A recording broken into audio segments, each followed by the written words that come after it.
Hallo, det var väldigt härligt. Vi får börja efter nu så faktiskt vi nu sätta sig. Och det bara för att ha såna formationer.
Slått til dessa.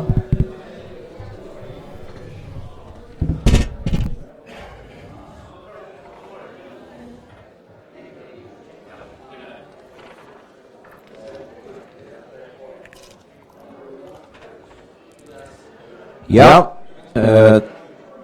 nu får vi börja efter. Nu blir det synd sanka till det var väl bra. Så hvis folk kunne man sier sette seg og kanskje ikke ha avformet av alle band til det er strøymer som du vet fra nu og resten av det ikke mer vet godt nok, men annars så nu får jeg stille fram formansøvene og en av de gode sambandsfolk først av Øtlund vil jeg ikke dere en god morgen og vegna sambandsfolken vil jeg øyne bjør Øtlund å være hjertelig velkommen til landsfonden 2018 Alt tikkun som fylgja vi av netnon og ikke minst tikkun møtt her i dag. Og jeg skal først av Øtlund i høve jeg takka Magna Laxafoss, altså frafarna nastformannen, for alt arbeid han gjør, for flottkjens jarene, 2 jarene han sitter som nastformannen, men jeg er formauer. Og samståndes vågnig at han framhaldande kommer å være et aktiv for flottkjen, og kommer at leggja døgn og at føra politikk for sambandsflotjen og være lykke ugen og i synnen arbeid bæg for politikkmenning og for å forma lovaroppskott og anna. Øystein vil nøyde høve til å bjøa Helge Abrahamsen hjertelig lukko, eller vel etterkommende flotjen, ikke hjertelig lukko ved tøy. Nå sitter han godt nok at tinge akkurat nå, annars han væra med over at tinge, men akkurat nå han sitter inne for Bjørn Kalsøen av tøy. Så vi kjenner sjående vel Helge Øystein fra Ontafarnaren Berg som skriver og som løktenslimmer og i EU-stonga løt i at han sannelig vil Øystein et aktiv for sambandsflotjen og i fremtiden nå han i våren nastformauer. Første tema, og vi tror vi i morgen at vi skulle menn nokkara samfunnet. Til avgjørende forrige vi tøyene skulle være fremste rød og ikke gjøres etterpåter. Tøyen i det sitter større krøv til samfunnsmenningene, og vi ikke brøyt okken alle tøyene og følger vi, ikke minst vi tøy som fer fram i okkara grannalondon og i omøymenen, ja, så vant det for at samfunnet søkker etter ut.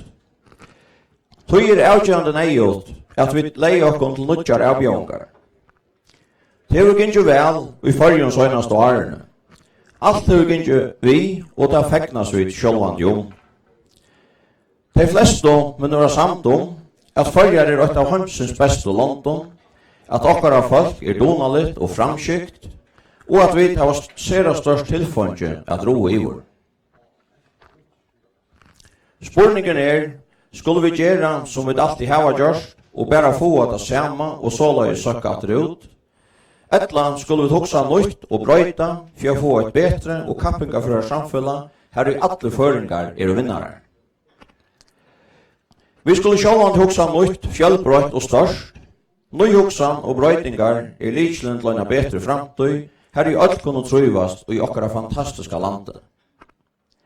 Vi brøyta for å trygge menning og kappingaføring om okkara størsta tilfondje. Det tid som virka og byggva i fargen. Øysen tar mange føringarnir som byggva og arbeida i øren London. Öll velkommen å være vi og i vågjere menningene av samfunnet. Kappingen om hender og høylar knallhør. Kapping sånn, og hon øysen forsøyden for framhaldande vøkstre og velferd. Og tog vil jeg innretta samfunnet til atlar føringar. Her vet vi en størst om budskapet av trygga sosiale skipaner og av arbeid til atlar hender og atlar høylar. Skal målet røkkast nøyet vi grøyen og vursikten atlanen. Det skal være avavert, trygt og stuttlet av være føringer i fargen. Om en av løtten skal det nema vi nøkker av okkar oppskotten og flytta farger framme. Sambandslokkeren en staurer og sammansette flokker, og til anligger okkon å komme vi båvene på hvordan samfunnet skal innrettas, til sitter stau krøv til okkara og öll som mynda flokkjen i det daglige. Hetta gjerra vi du fela, og vegna flokkjen vil jeg takka öllun eldsalen omkring landet, Kjolbøyen og tei som i allar stidla gjør størst arbeid for okkara flokk. Ikkje minst til velene de tottle stolar som flokkeren ikkje kan være fyrjota.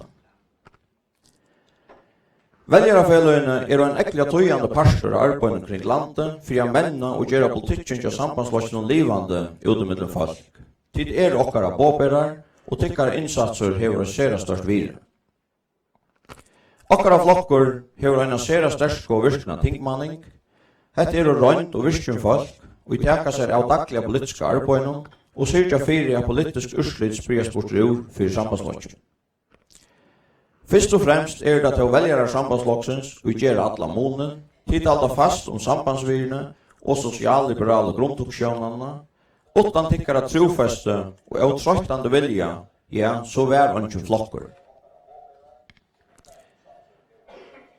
Til velgjerner, eldsaler og velgerafelløyene og tingmanningen og i øya flokkjen. Til sambandslokkeren. Vi tykker godt grundarlig av fire at vi framhaldande kunne menna og utbytja samfunnet til framtida tørven til okkon i bolagas her. Takk fyrir det.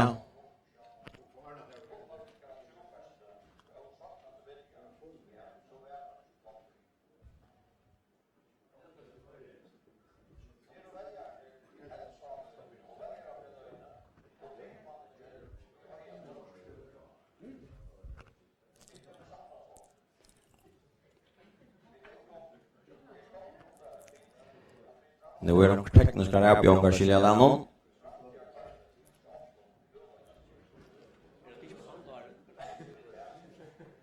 Det oppvarspann kanskje eller hva? Ja, nu det litt. Så blir jeg datter. Vi tar vi både i danska forsvarsraren Lars Løkke Rasmussen til farger. Sammen vi kone Saulron Løkke Rasmussen. Nu han ikke jo fra her.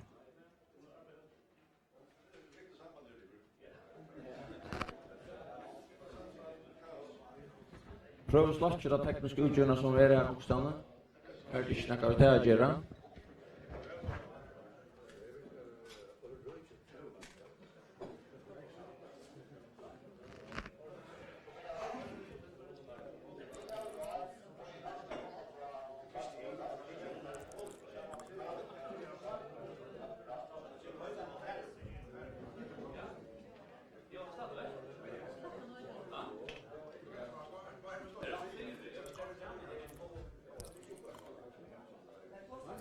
Da kom på andre mikrofonen kom opp her i ure, så vet ikke hva det her gjør.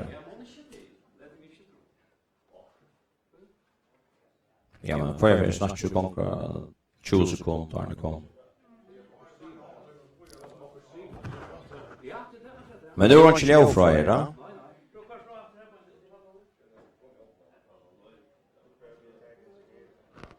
Hallo. Ja, det ganger jeg å løte han, det kommer i her, men...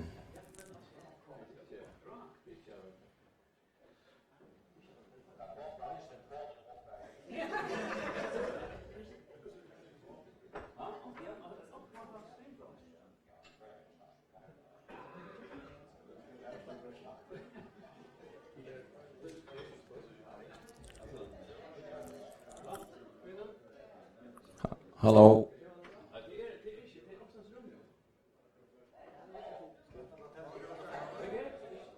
Hallo, ja, til oppvarspanel, ja. Prøv å slukke oppvarspene. Hallo.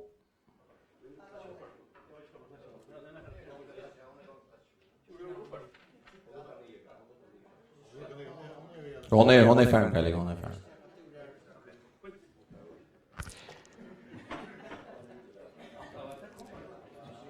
Nu var det undanfarne former sambandslösning som ordnar det tekniska.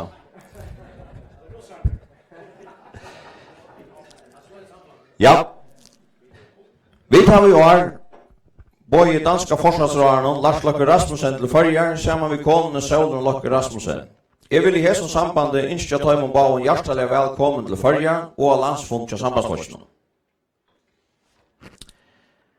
Øysten har vi både en ombøye for fiskvinnene eller utflutningsvinnene vi okkara fond, omframt en ombøye for tryggingavinnene. De er Jens Paul Petersen, stjåri av Færre og Ritjen, og Brian Smedemarsk, nødje stjåren av Trygt. Stjåren av Færre og Ritjen fra grøy okkom fra Sunne Røyndon og vantanon om framtøyna i flekavinnene, herunder om virusøkning, utflutningsmøyleikar, og også vi kunne flytta okkom fra at være ravøreframleggere til at gjerast matvøreframleggere. Okkara borgare setter allsamt større krøv om vidgerartrykt i helseversjonen, samstundet som bøyelistene i av som føren landkjast. Men gosse kunne vi omframverande tradisjonelle og etgångna vidger, veita føringen alternativer og skjøtar vidgerarmøyleikar. Derfor stjåren er trygt at grøy okkom fra 17 idé. Hette er mål som sambandslokkerne har sett av dagskrona, og er tvei av tøtninga mest om målen for framtida tryggja velfyrir samfunnet i Førjar. Gåa tråmål, vånande få vid en djevande landsfond, hever høvi at områda politiske avbjørngarna i Førjar i det, og framtida politiske kausna. Folketingsvel og lagtingsvel standa fyrir framman, og tog er at gjøre på og på, hvordan vi til sambandsløsningen kunne gjøres vinnarar, og skapa møyleikar for atter å komme i landsens løsning. Politiska støvande løtene, her målene håpas jo opp i lagsnevndene, mest av ætjerarløsningen til samkongene, og gjør trobult vi å få møylota for sånne politikker. Sambandsfokkeren fyrrøkker seg til vel, og klarer affærer og gjør velstry. Søgnaste årene har vi brukt til å brinja flokken til atter å teka vi landsens løsning. Okkara visjoner og politikker for land og folk, og jeg ber usar at sambandslokkeren atter fer avvarska. Vi tror trygg vi møter okkara virum, og folk vita hver de hava sambandslokken. Framborer kjem vi å seta seg politisk mål, og hava dirve til å teka neivar avkjører. Hva er det så vi vilja? Vi vilja brøytingar som måna til anstaka borgarnon. Vi vilja være i tøtselig i okka vellyfton, og vi halta til vi lova. Vi vilja samstå vi æra flokkar om brøya politiska semjer, og vi vilja utvikla rujtjusfellesskapen. Nekkur hent siden søgnasta landsfond, og politiska støvan og utgangsstøy i samfunnet er i støvar brøyting. Utgangsstøy av Førjen er godt i løtene, større boskaparvakstur, lågt arbeidsløse, folkavakstur, større vinneløylover, størst byggjevirksomhet mykje av landet og kommunen, og loksens er atter avlopp av landsens futjarløv. Det er gynnt vel i Førjens søgnaste årene. Det reker okkara ved, og det kunne og skulle vit alt såmål være stolt av. Framgången er skapt av tikkun som sitter her, og tikkun kring landet som loja. Tid er alt er størst vire for samfunnet, bæge ung og eldre, ommor, appar, foreldre, og vi vita at nekve unge Førjen øysen i arbeida og vinna seg penger, som vera sparter opp eller brukter, og just detta at de unge er aktiv og arbeidsmarskreinen har stauran tøytning for framtid i Førjen. Alt er å vire for samfunnet, tog jo da tøytning at samfunnet gjør atter til torra og gjør hjelp for neiene. Og en norsk fiskvinnskipan er sett i gilde fra 1. januar 2018, og øysen er pensjonsskipan av skra i hesson døv. Men anki må ivast ui at ærar og staurar politiskar avbjørngar standa fyrir framman. Och nu är framtida tryggja samfälagin til dømes at tryggja fargjum betri akkom til ES-marsnaden og bretska marsnaden, særlig nu Brexit en nudj avbjøen for framtida akkom til fiskeskap. Og så heter overneiva at sette i vers, vidtjerar trygt for allar føringar. Og gjennom tilfønnsens budskapet vita vi av røntun at svadjene i budskapen kunne være stor. Tøyre er at planleggja og styra såleis at hese svadj ikkje gjera av neivan skeie av budskapen og elva til kreppo. Flest av hårst hvordan budskaparøyen og sunne varfragrøyen avvarar overståre allmenn og peninganorslene, og det har vært stedfest at riken være en konjunkturvikengande politikker. Sambandslokkeren hever atter og atter avvarar at pengene fosser ur landskassan, og det er fakta. Budskaparøyen melder til at det allmenna heldur atter og sperrer opp når virak i budskapen, så det allmenn til røyer at sette virksomhet i gang, ta et av private atter til feriene av. Dette kan jo en løte og hytja politisk avrikon. Sambandslokkeren hever i aktiver i anstås i alt 3 årene. Vi tar lever oss for tinkje, men vi, til han hever vi som statsborgere, selv om førjer ikke vi i ES, ja, så gjør dette møvløykar og fullkommen fralse høyt sår til Medelhav. Høyast atler hese øyne standande 4 måneder fullveldsgrundloven atra breddan til samgång. Lagmauer, som formar i jaunaflotsjonen, sier at landstyret mer etter en brøyere semjo av lagtinge, og så gjerne skal folk akko haldast i inneværende år. Lauar oppskott om esa sånevnte og skjøttenskipanene til vittjerar i grunn 25 nevntene og i lagtingene, her i sambandslokkeren hever 2 ombud. Høvesmålet at løysa førjar ur rutjenen, det vil skapa ustabilitet, uttrykkleika og fremja stor aktorsti for land og folk. Her skal gjeras månande lattare at trusta løysingen i jøknen, og hettar fyrsta stige. Og i okkara grannalandon kreven ta i grunnlov skulle brøytast at det vil samtidigt av 2 tingkon vi vele i middelen. Hette ikkje atlanen vi skjøttenskipan oppskotten fra lagmannen. Nå skal det bare være 8 lagting som etter mye skjøttenskipan skal kunne løysa førjar ur rujtjen.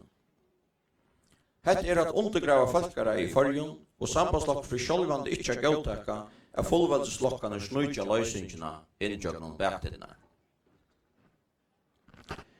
Det for mer og skiljande av løysingarsamgongan og enda jaunaflokkeren vil kjerja møvleikane for å tryggja velfærstøy. Min aidan av føringar pura klar.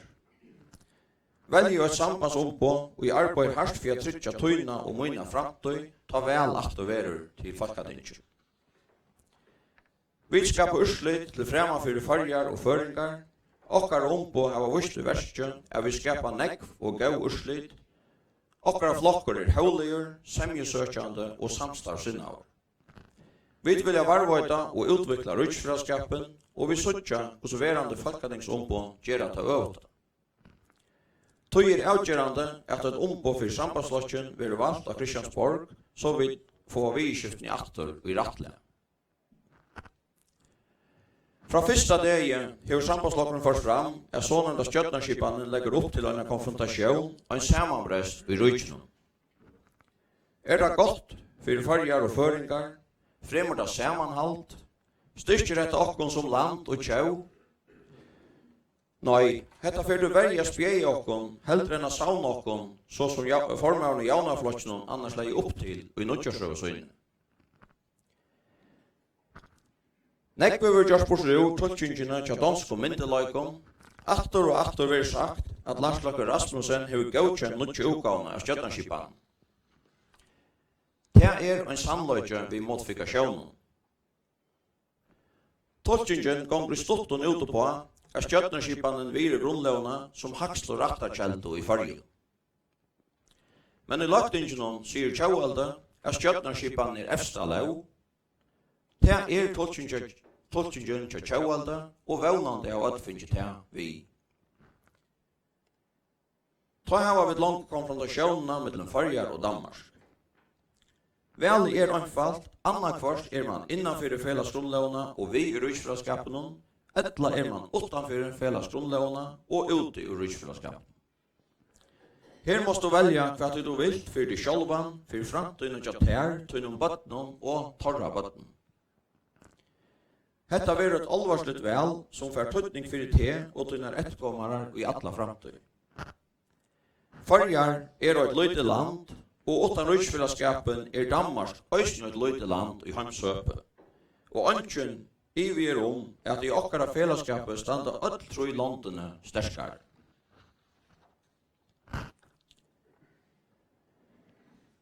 Vi måtte være stedfesta at større avbjørngar i halseversen. Trobult at få kommunelaknar til ymse økene i landene. Det samme galdande vi laknar til ymske serøkene og sjukehusversen. Salarlige halsan at urskilt. Rehabiliteringen skal renfestas. Og et velvirkande halseverk et av trytningar mest hodnastøynen i okkara velfyrra samfellet. Sambandslokkeren vil tøy sette neiva ressurser av til løkje. Vi skulle velja hver i serøkje skulle være i første halseversen og utgjøre okkom fullt ut av hese nøkje. Det ikke ondt vi formannen i laknafellan at det krever en lengtjere atlan, såleis at det laknar som kunne enda i hese starven 5-20 år, kunne planlegge sitt familieliv etter hese. Øysen nøyet av vitanen og anbøyene vil enda nøyja alla tøyna. Sambandslokkeren vil sette i vers en av vitjerartrykt. Målet at borgare får vanlige vitjerer innan en måned. Sjuklingar vid salarlion og likabligen sjukon skulle lykastillas hva vitjerartryktene vi vågar. Føroyar har valgt en folkareislige velfærarskipan som øysen høvestottor i sosialliberal huksjønne til sambandslokkene.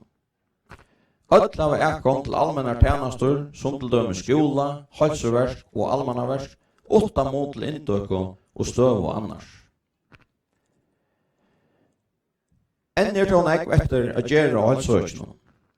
Rehabiliteringen en tøyande tottor, og som et framkommet land skulle okkara borgare ha gått tilbå endevending. Vi tar öll haft onkran og hever sjukur, vi kjenner seg og endalig og bojetøyna. Fyrst å få vita hva du feilar, så gjerne boje etter vitgjørende, og man og alt er strøyast ved å få endevending. Hetta snur som virlighøytene, tja de ønstakka borgarne, tær og tøyne, at koma skjøtast tilber utater til å virke og virligt liv. Tøy over sambandslokkeren sett seg fire, at dette skal få oss til å virke som skjøtast. Jeg har sagt det før, og kan enda teka det her, hvor mangler penger til 8. halseverket. Nyerskoren av Rydsveitingen ble gjort i øvun verskon, iver natt, tog jeg satt med fullveld samrøyngarna var slittnajar, og fullveld samgångan hei mist alt av gulvet. Hevast vi da var budskapelig virrak søgnast og årene, manglar halseverket framvis penger. Fullveldsflokkane må sia farja falskje, færre pengane som manglar til velfærøysene skulle komme fra. Sambandslokkeren vil tryggja tær og tøynon neivar vitjer. Manglande vitjer kan i langtene gjøre styrare, til folk ikke slipper atter til arbeids, og ofta nå får folk ærar troblegare dreiast vi, begge likamlige og salalige. Sambandslokkeren fyrir virka fire av bojelistaner til sjukra vitjer vera stitter. Vi standa vi okkar atlan vitjerartrykt i samstarve og i Rydsfellesskapen. Samgångan vi jaunaflosjon 8 hever strika atlan samanheng mittlen Rydsveiting og velferarøkjene, såleis som det vil være avsett lykka søgjane byrjan. Vi hesen i hoa kunne være avverst av vi marska Rydsveitingene til halseverkje, så føringar kom under vitjerartryktene i Rydsfellesskapen. Østgjere nutje løykare kom av vøtlen i samband vi vitjerartrykt. Det nå møvelig at tekna en trygging for vitjerartrykt, og som har finnet opplyst veitur vitjer innan 20 dager. Alle føringar kunne vi hesen være tryggja for 100 millioner kroner om året. Hetta kommer vi til høyre mer om 17 i det, ta i om på 4-3-fellan kommer grøya fra hesson mulig. Til unko og i det, vera mer og minne avlagt å få det en utbygging. Samfunnet, foreldre og ånder sutja det som en sjoffelse. Utbygging likslintene av bjersta framtøy, få det unko i det å vite, og ja, det noe i sånn, du samfunnet setter krøv, arbeidsgiveren setter krøv, og omkvar vi annars setter krøv. Samtur om enda bådskapen. Tøy områdende at vi bjøver til unko til utbyggingar samfunnet gjør tørva, og som tid vil hava, det skal være samanspel mellom tørv og innskjør. Sambandslokken er skått opp at vikka mulighetene til ungdom, kjenton og dronjon, at teka seg utbyggingar innan handverk og ærar tjenest og vinner. Det skal være jansett vi ærar minans utbyggingar affære handlige vei. Her føler jeg at vi tar en apert i fyrtikken ungdom. Det skal være lykka naturligt affære i smielæra eller handverkslæra som det affære av student eller handskola. Samfunnet gjør bruk for som forløykon nå og øysene frametter. Alt lesande skulle ha rett til utbyggingarstol etter 20. flokk, og i det skal det være 18 år for å få stolen. Her øyer de lesande å være jansett etter om de heima eller utbyggvand, ikke etter aldre. Gymnasiale utbyggingarna skulle skipa såleis at det vøyter anstakkarna nærmingen mest og best høskande utbyggingartilbå. Utbyggingartilbå, stolskipaner og tøylukt innan hakri utbygging skulle leggja såleis til rattes at det frutja dem lesande å velja utbyggingarsle og utbyggingarsted. For tryggja menning av hakri utbyggingon og gransking har sambandslokken skått opp at bytja et campusøkje til frøskaparsettet Førja, mentanarstånar og anna vitanar virksomhet.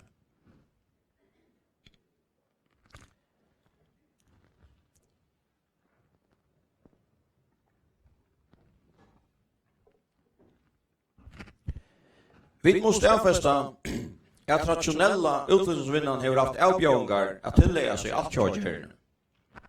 Parter av vinnene har ikke klarat å automatisere og effektivisere arbeidskonter vid i urslitet at framløsland råvaran vil framløyd i lavlønna London. Vi øren åren vi må gjøre okkara framløyst smartare og effektivare vid tøknelige frambrotten og løsnen. Nå vinnan av en veiamøte, neiva vitanen og kapitalen til stegar, og vinnan så smått for å flytta seg fra råvaruframløyere til matvaruframløyere. Endamålet å skapa flere og nytt arbeidsplass, og her vi skapa en møyvire til vinnerne og samfunnet. Treiten for at dette kan lette seg gjøre, å bedre handelsavtale ved ES om fiskavører, som trykker fria ekkom til ES-marknaden, fiskeutlutningar utan tottfåringar. Sambandslokkeren hever en lagtingssamtyk i 2016 høyt av landstyret om at være under samrøyngar og gjøre nekka ved målet. Tøy verre ser det ut til at landstyrsmauren i utanlandsmalen har brukt orskene på at renna av dittene til EFTA heldre enn å bruke orskene på ES som verilige måneder. Og i nødja lovene om fyrirsiting av sjøfondjen vil lagt opp til at virusøkje okra tilfondje ur hevenen mest mulig. Jeg tror jeg sier at henta parsten kan sambandslokkeren okna seg en stauran parst av, tog vi det har sett fokus av dette søgnast og åren. Virusøkjeng av okra sjøfondjen av allstauran trytning. Okra allmal at alt vil gagnutt, og jeg vet at trytja at dette vil gjørs bæg ombord av skipon og virkjon av landet, og en skipan fyrir hos alt vil tidsi til lands skal fremjast saman við vinnene. Virskjettane fiskevinnene etter tilkomten til møyvirking byrjar langkom ta fiskeren vil vattur og halt til hesen av marsneinen som konsumvører. Tøy vil reise neiot vi uiloven og nødja utgjør ombord okkara vøyeføren og uiloven i nødja skip. Henta tilkongen øyra byrja omgandøy og kjøtt. Sambandslokkeren hever langre tøy møtmalt nye læringen av grunnarbeidene i pensjonene og hever et oppskott i tingene om at hakka han atter opp til støye som samkongen kjørte han av i. Vidare har sambandsflokkeren sett hesa hatching som trade for å gjøre part av en brøyere politiske semje om en pensjonsskipa. Samgången valgte heldur at nyerleia grundaropphattene enn mer. Endamålet ved en pensjonsskipan som det første at tryggja ødlene gode pensjon, og som det neste at tryggja halvføre i første budskapen. Budskapet er stedfester at nyerleien av grundaropphattene ikke betrar om halvføre. Så spør jeg vidt, hva skal det ta til? Hvor skal grundaropphattene nyerleiast? Sverige grøtt. Utrøsene til pensjonistene skulle fjallast, der skulle ikke suttjast av fudjarløven. Helt over skatteren gjaldt til sammansfasta hakka vid 225 millioner, sverande til en hatching av 15% av landskatten. Detta sverar til at en skattaborgare som i det rindar 100.000 kroner i landskatten, skal rinda 15.000 kroner meira i landskatten, etla 115.000 kroner til sammans. Skattaskruvan vil snæra, men det skal ikke suttjast av fudjarløvene, tog det vil innkald i en annan allmänna kassa, samhaldsfasta. Sambandsflokkeren bjør seg til at gjøre en semje om framtida pensjoner, her seiten at grundaropphatten vil varvått. Sambandsflokkeren skipa i april 2016 for en større årskorastevne ved politiske og faglige framløven og kjærkje. Endamålet ved rastevne var at flokkeren har en politisk atlan om menneskene og årskorastevne.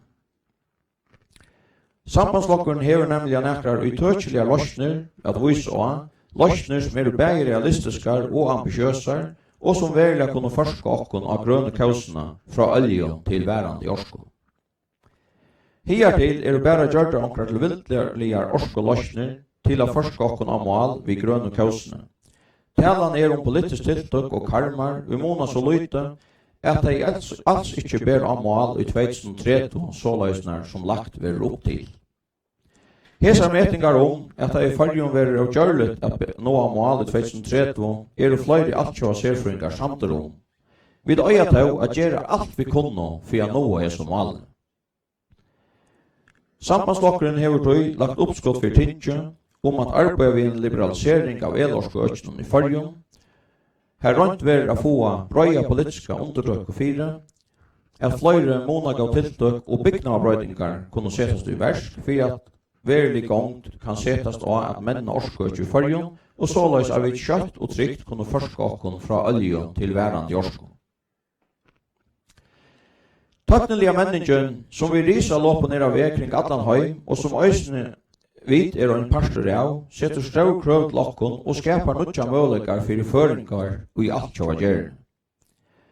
Takknelig og vel utbyggt understrukjerve sera vitalt for okken i fargen, vid øya til at utbyggja fibor og loftborna skjøta takkne om alt landet. Slutt utbygging flyter fargar i fremst og rød takknelige og skapa nødja møleikar og spennande arbeidsplass.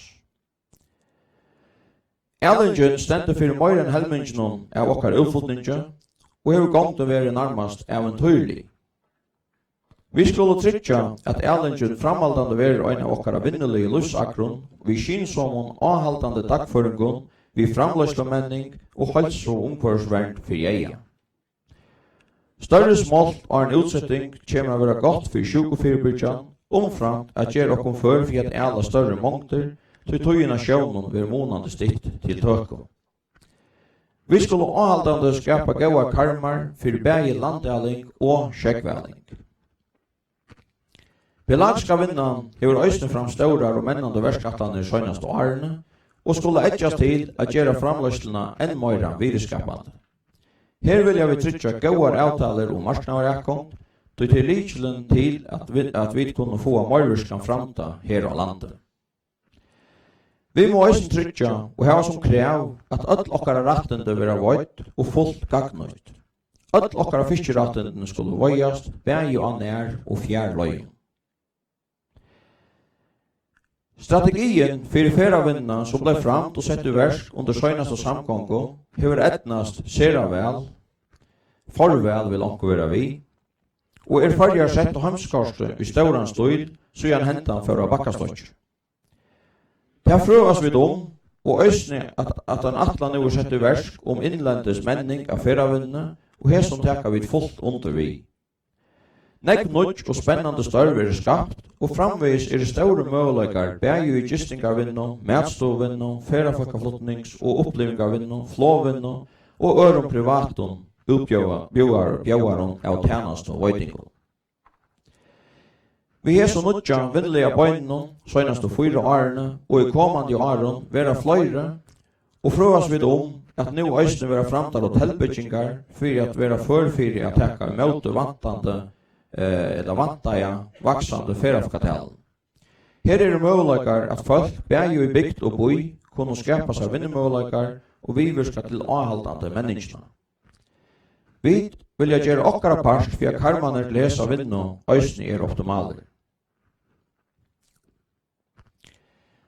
Veljarfølgene en ekla tøyande parter av arbeid omkring landet, for å menna og gjøre politikken til samferdsløsjonen livande utemidlen folk.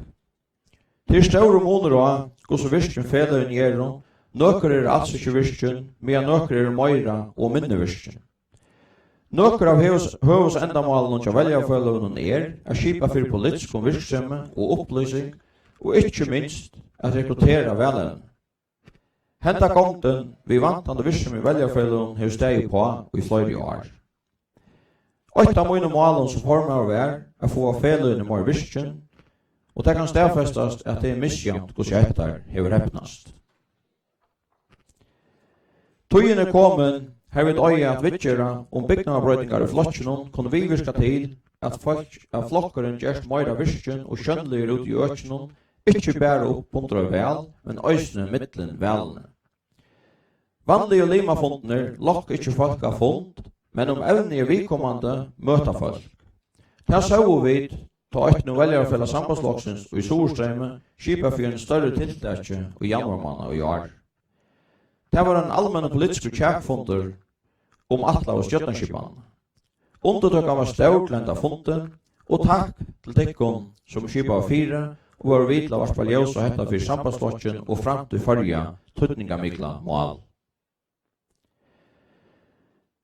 En flokkor utan en politiska vøra selja hever onka framtøy, og han vil så smått detta bort i middelen i kappingen om veljarene. Tøy avgjørte vi i 2015 skipa en verskatlan politikkmenning. Endamålet var at gjøre i tøtslige politikkåringar for imsum målsøkene, alt vi utgangsstøye og i stevneskråne, kjaflotjene, verande støv i samfunnet og vinnene vi tar med avbjørngen og trobeløyken og møveløyken som og 4 politiske løsene. Flere arbeidsfolkar og littne ved sine politikkåringar og skal tilfære søgjene vidgjørast vujere og gaukjennast i tingbalkene og i landsnemndene.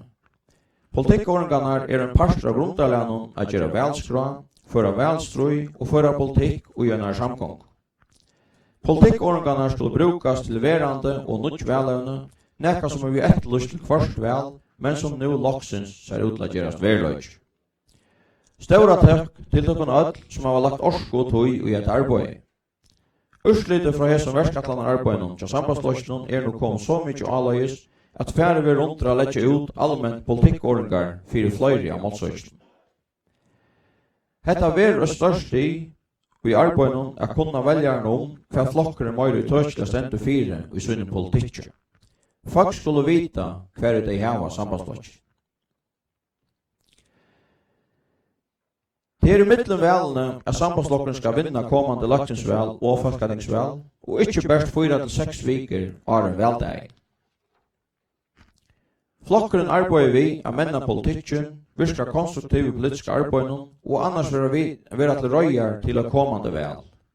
Det ræver å lusta, ekløya, velge ut og løse de mål som gagna brøyt og gagna avabalken vi særlig tørve av hjelp, og annars være framsøkjen, vi skulle være på forskant.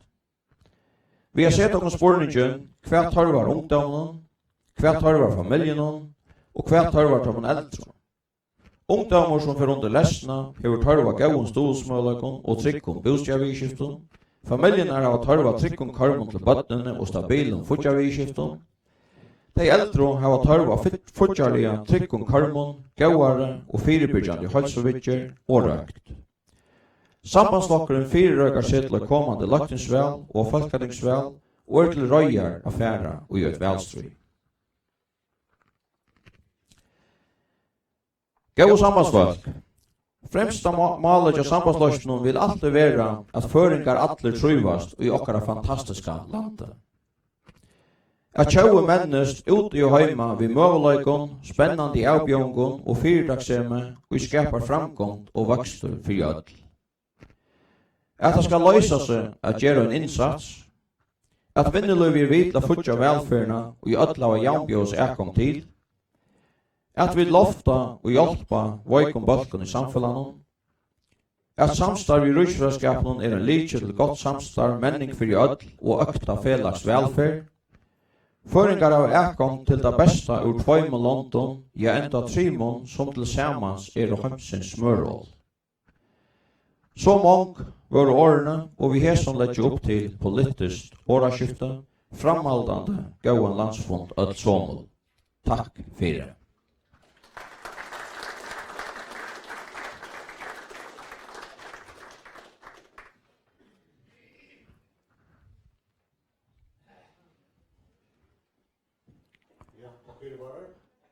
Vi kommer nu till den parten som utgör vi för att utgöra det som var det vår fram.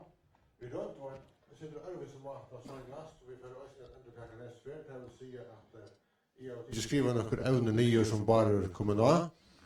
Och så sätter jag några spårningar som är kastat ut till tickon. Så kan faktiskt göra stora vimärsningar och sätta spårningar och komma i uppskottan. Och till inte alla tandparsten ska vara längre över men bara stora vimärsningar. Vi får oss inte göra året fruktliga folk också kommer att säga och anna och också och samröva är mycket i Atlant men det första som jag att börja vi till också upp i ämne bara han nämnde till vi att flocken ska ha en vara sälja och så som anstår flockar så ska sambandsflocken vara kritiska mot samgångarna men flocken ska också själva ha och bo på att han vill att han har kommande väl och så är det många spårningar till tickon. Hever sambandsflokken gjort nevnæg for å vise politiske løsninger, og hvert øye flokkerne legger større dette, at det er rettelig åpne spårninger. Jeg vet ikke om folk har hva sier nekka om en så bra spårning.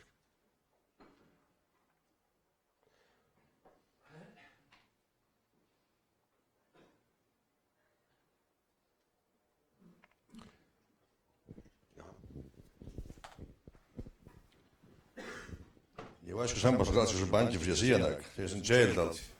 Men vi er mer framfor. Jeg først helt ikke lukker vi velden, om man tatt for ikke samstøv annars, må du ha haft i vannet for å ha det fremadreisende. Hva så ikke det fremover. Jeg halte til at tar man sitter i anstøv og har haft så några gilta målagar för jag just bemerknade i anstøv som också har haft hese siste halv 3 år, så halde jeg själv det sambandsflokken har vært rymelig og sjånlig faktisk. Og jeg hadde eisen at det har vært nok høver til at skjøta samgången i senk. Anker vil sikkert si at jeg til årsak at jeg tror at fjellmiddaner ikke så velviljer i for ansvar som det har vært for samgången. Det er nok rett eisen. Men jeg hadde själv til at man sitter i anstøv, og så til å sende anstøv seg at måtte åkron fra Udvarn også på samgången. Da blir vi hulere av, og blir vi nye korter av missaledon, av allebon, personlig allebon, floks allebon, og simpelthen hekla i nye for uttøy gode politiske atryk som har gjort. Og sannheten tann, at uttøy atryk som har gjort, som blir djungen hekla i av hese samgångene, her er jo til løpes på mekken som flåg i verna rundt, og rundt at sier at det er hansara projekt, til dømes Turkalands i Atlant, det var Kalesa-projekt, Russland, det var Kalesa-projekt, uttøy og atryk som har vært gjort, som bare feravinner og andre ting som var gjort i syste samgången, med annet flæskatter som mest hekla og nyer, til alt prosjekter som hentan her samgången i det hestar det. Og nå det godt det, og tenk seg er det. Og det halde totalt vi søgner av at ånden av åkken, vi vet ikke noen tårer sier, jeg blir her, altså alt det her som nå i det, jeg blir til denne påstående, makreleren, lakseron, ut til at som gjør her reisende, til alt det som siste samgang har gjort. Og til faktisk alt det som sittende samgang sier og gjør forkjæst, som er vurs av vera ta rekta og til rette i avgjørende. Og til hadde gjort det vel ærende, og jeg håper til at nu tar stundet til vel, til det gjør det sikkert, eller samgangslitt, er sambandslokken fyrir kanon vel. Og at dere som er det som er gode flatjon og som vilja bedre okra gode politikk ut, gjøre det, og at tingmanagen er nok meira og akvarande av samgangen i det. Så håper jeg greier. Så det er ikke fortjent han. Takk for det.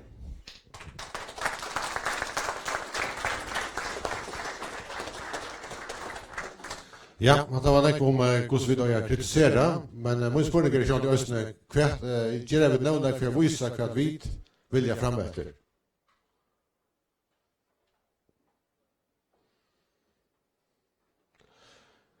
Det er øyla åpne spørninger, vi skal kanskje fære til neste evne på denne veien.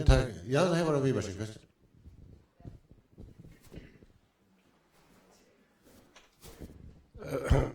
Jag går det här och så är det. Formar nämnde något om byggnader bröjtingar innanför vad heter det? Nej, innanför Orsko här.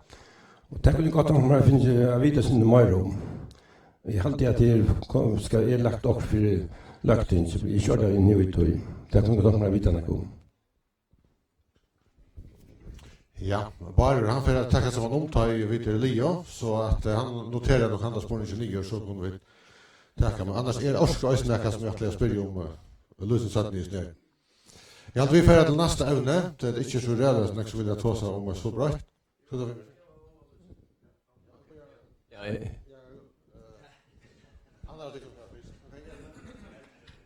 Ja, tack. Jag hade det allra viktigaste hvis man ska nämna ett ämne så det allra viktigaste det är marknadsavgift. Vi har en sättning i sammanslagningen och Östne lagt den fram att inte det uppskott fram att inte om att färra i gång på energipan som gånger från att vi det där sälja råvaror till att sälja ledvaror. Och till ut från att vi gör den handlingen i Folketingen som sammanlukna jag kommer i andra land, i Danmark och i Holland till dömes som fiskar och fisk och köpte fisk från öron till få om det trutja för sån ägg till landet av pengar borsur sån fisk som vi får. Och här hade vi det det största tätje och här är det nog vid i sambandsplatsen här var vi ansmadare pastor via på bättre marknadsavgifter säljer där i Europa men också näraste.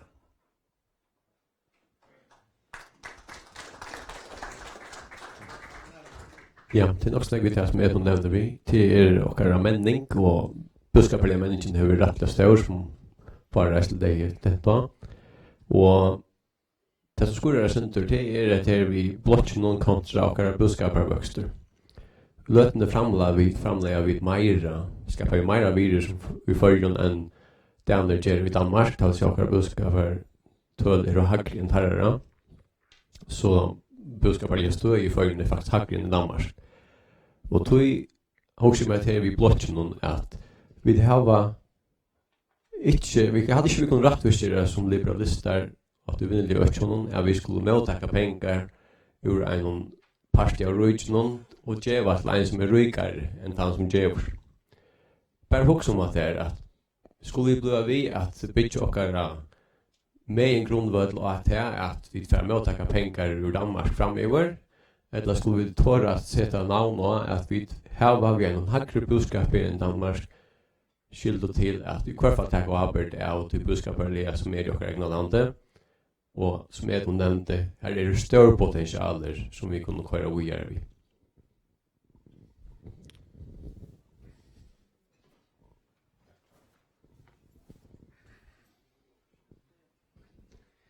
Det var det första några vimärsningar till hur vi kunde kanske vara groj och i akra boskapet. Och här halt jag fäcknas inte i vår eller något snack i vårt här att vi tar väl rättla groj i vår til vi grundaropphadene, som har en større tydning for okra folk. Jeg vil si at vi ikke at man skal lakkes etter, at det står som hun er. Så grunden til at man lakker vi pengene, det er ikke for å gjøre godt for nækran. Man flytter det i sambandsfasta, som legger en egen skatt av okra folk, og mitt andre okra verska folk. Vi til at man skal spære rettlendige millioner. Og det er instrument i 18 nå. Vi har akkurat langt nye til for flytta pensjoner til folk ut ur landskassan. Her alltid vi skulle være øyne grøy, vi har lyset, og vi er godt at vi sier at treiden fører vi til at grundopphatten kommer opp at det støy.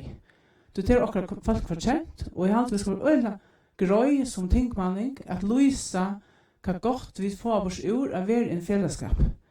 Vi mulighet for okkur ung, eldre og okkur sjuka, være grøy vi okkur gåa sambandspolitikken. At det bare så er innløyende tankar bara. Det kommer nok også skjøtten i aftertakk. Ja, takk.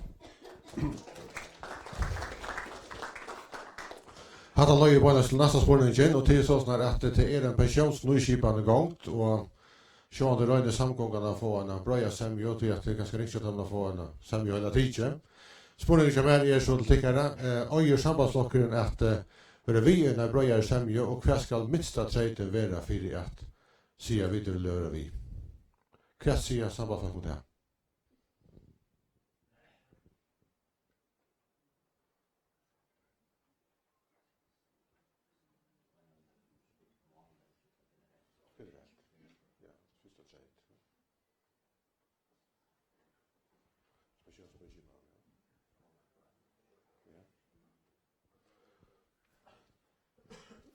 Et vaktor, ja.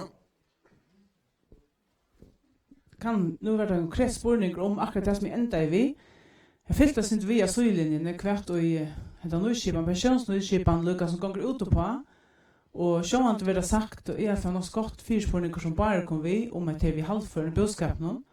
Det at man gjør det nå, at man røyner sier som så at at det skal nok snakke til av grundopphandler rykker, men jeg har som jeg fyllt nok så vi, i forhold til det, så skal jeg lukke sjøen til.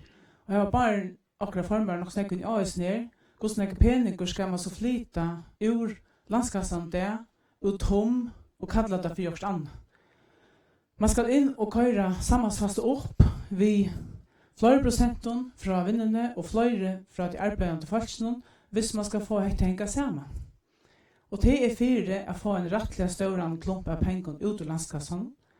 Men det vil ikke vifføre til at det vil lettere til folket skattemessig. Du tar peningene, han stender nok og tikkere stedene, tog at vi sier at vinnerløy er gjørst, man sier, han lukker patchen innenfor okra sjøvøst og okra fiskevinner, og til kvoter som er lakker, ganske bare forhold til at han gjør det at det får komme mindre penger inn her. Og til dårene fortsatt er godt å sitte, og tog er etter å spære tiltak.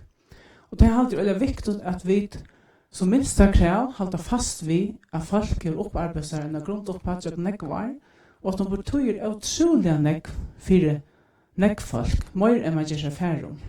Og vi har køyret flere prosent ut av arbeideren, ut av arbeiderfjøltene og ut av vindeløyve, så tenker man at han parsen er utrolig nekv. Og gjør det at skatteren bare økes og økes, og folk ikke får tingre vi. Hvis det er som vinneren gonger ned av bakk, så får det også være minne ur sammansfasta til pensjoner. Så man skal huske øyelig vel unge at det man gjør. Man flyter faktisk akkurat velfærd samfunnet iver i grunnar som henger sammen av arbeidsfolk og vindeløv. Vi har alltid skulle då lyse øyelig hva det kan vifføre. Lett han halda fast ved grundopphatt, lett han få han opp at det som er. Sitta grøya regler for, jeg vet også nekka penger ur rujtjennom, som er parstråkere fellesskapet, som skal brukes mittel annet til pensjoner. Og vi tar mist nekva av det, Louise, det som det kan hente vi at det kan måle vekk her. Det var sagt nekka om etter her vi akkurat oss nær, at vi skulle da vi få, eller i morgen folk enn Danmark, men den fellesskapen er en fantastisk antydning. Det kan holde fast vi noen grundvirer, jeg halte av en god løsning, og så ikke bare for vi og pensjonsskipen for øynene kommer fra oss. Det er et spørreantak som gang for sløtt. Takk for det.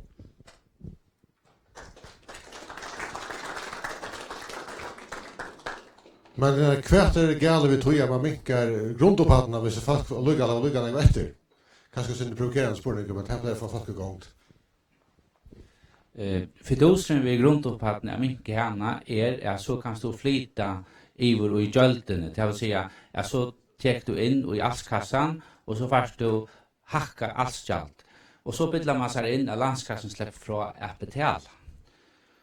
Och det vill säga att du teker det ur öjnekassa hellre än öl. Men vanten ut att ta det vinnelöv som ska betala en stor parst av det. Till nämnt har det gånger väl, men ofta gånger ytla, tar man inte pengar in. Och det som folk sätter priser på att det är trygten och grunduppfattningen till hon kommer ur landskassan.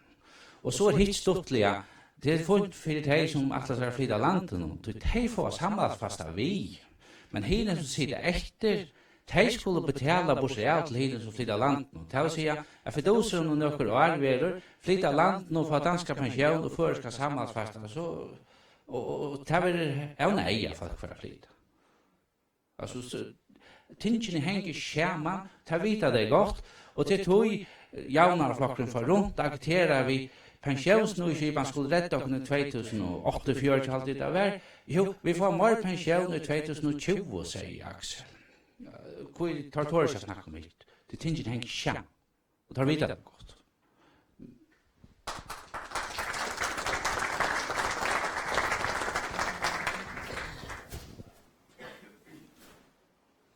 Ja,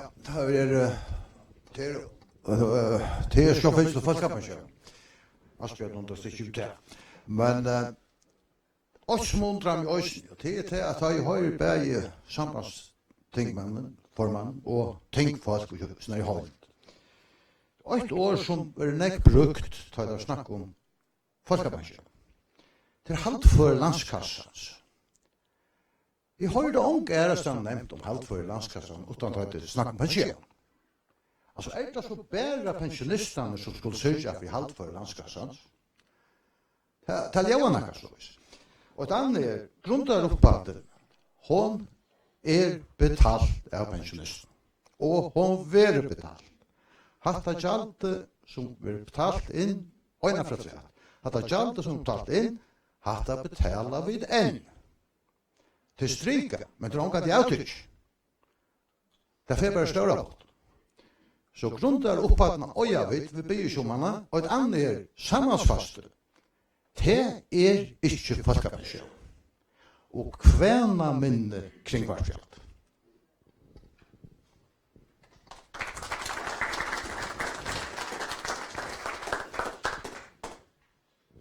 Nu spurte Helge om vi skulle ta under vid pensjonsnøyskipan. Og som en stor flokker alltid er at vi alltid tar avbyrd.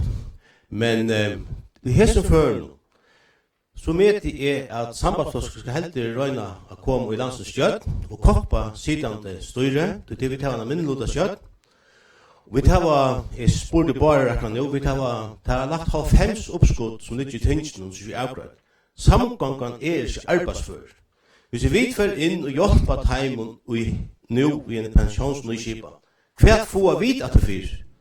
Det er mye spørning. Hiveien halt i sjølver om tøyene færre fra at man ikke kan arbeide sammen, anstøve og samgang. Skulle vi bygge land og ha en sikka fremtøy, så er det områdene at de store flokkene tager oppbyrd ovansett om det sitter i anstøve, eller at de er i samgang. Det skaper et halvføre langere frem politisk. Da det er sagt, så med de ikke at Axel Johannesen nå er en løgmann, de lever opp til samstarv. Det faktisk tog seg han i Luthersrøven øyelig pent til fødje, det skal han jo gjøre, men hever han vurslig verst i akkurat flotjen? Nei, det er noe slett ikke. Han har haft nok så kjelige vendinger i åren om flotjen, da jeg vet jeg sett spurning. Tog jeg mener akkurat fremste mål til å koppa verande kjøtt, og vi selv ser at når styres land og får skilater av land. Tog vi alltid, vi skal ikke gjøre det med løylinje, jeg hjelper dem nå og i pensjonsskipen. Vi skal få rett dem og teka lasjene fra dem. Takk.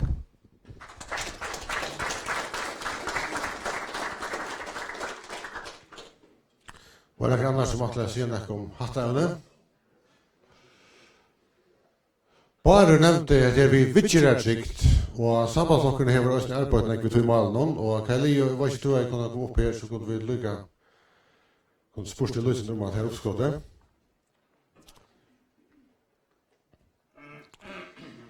Det er en oppskott om vidtjer trygt. Hva ligger du i tog oppskottet nå?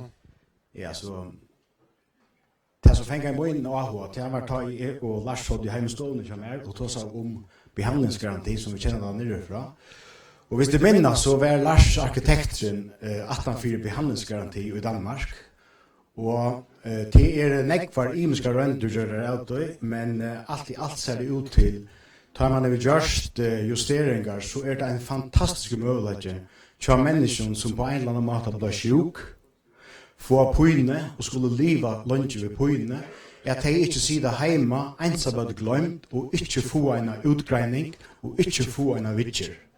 Og til så nogle folk rundt om i farge landet som ikke får mulighet til at få en vidger. Og til begge tar de fysiske mangler, og til eisen tar de salarlige mangler.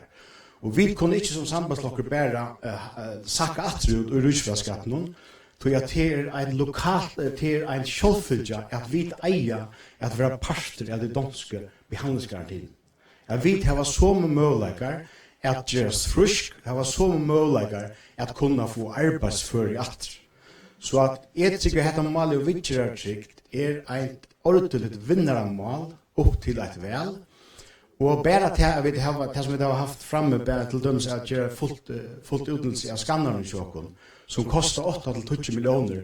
Her i bruk måned og torsdag til dømes MR-skanner. Han vil slett ikke brukt resten av vikene, men folk sitter hjemme og benchen, hvert feiler mer, det nære gale ved mer, det slipper ikke til en uiløve, så man har ikke sett av til lønner. Og det alltid hadde sånne minor ting som vi eier få på plass beina veien, og det har sambandslokken gjort det vi. Og i anstøve kom vi en konkret om bøyepata, og eisene vakt åhua fyrir at samgångan fyrir at arbeid, vet du. Så jeg trykker at tås at vi ikke trykker så det et oalmyndelig godt mål for okkur sambandslokken vel, og grunnar opp at den er en øyelig ånøkt. Altså vi sier det trønnerne, og pensjonistafellet hever inne, jeg har ikke hørt, jeg hører nesten ikke positivt om oss av nøyskipan.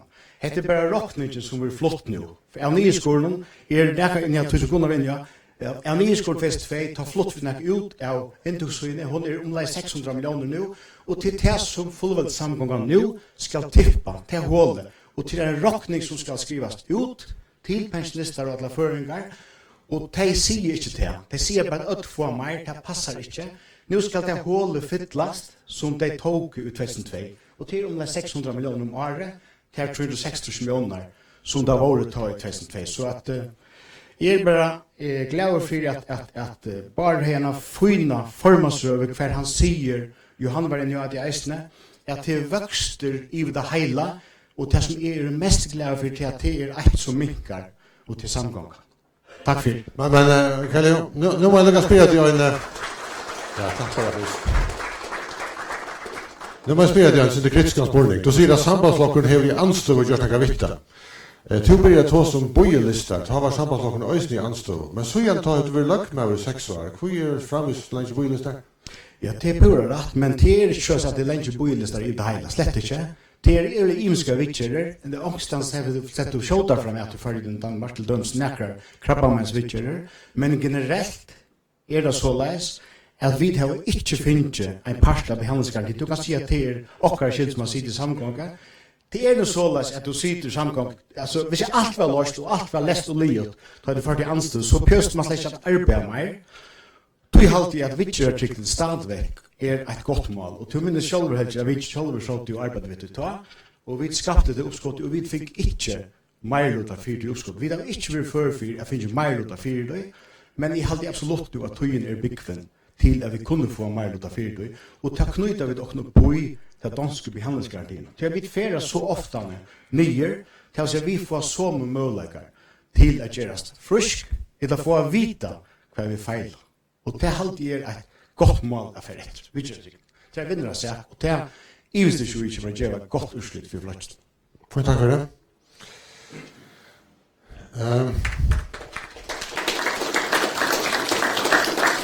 Her var andre noe å si om at han var alle. Vi gjør det trygt. Nei, vi fører så videre til det neste. Du nevnte bare det sitter til om ES, marsnavar ekkongus fra ES. Og Edmund var løsende ja til Østene. Men nå ikke så haktølene til Hakstånd, det viser det største landet som vi utflyttet til. Vi løte i Russland. Altså Øystakland. Altså ES til sammen er det større, men hvis du tenker på et Øystakland, og det sier at det er noen ting som brøytes for utflytning. Og så må jeg spørre deg, er vi for søgnvis når ES? Altså er tog ikke ferdig? Er ES ikke litt spennende i det som det er? Eller, så skulle vi ta seg mer om det for flere år siden. Og hva halta sambandsfalt til dømes som ES? Altså skulle vi ta en nytt handelsavtale, da skulle vi få en nærre ES og øynløres limaskapet, eller hva vil jeg vite? Her var folk en mening om det.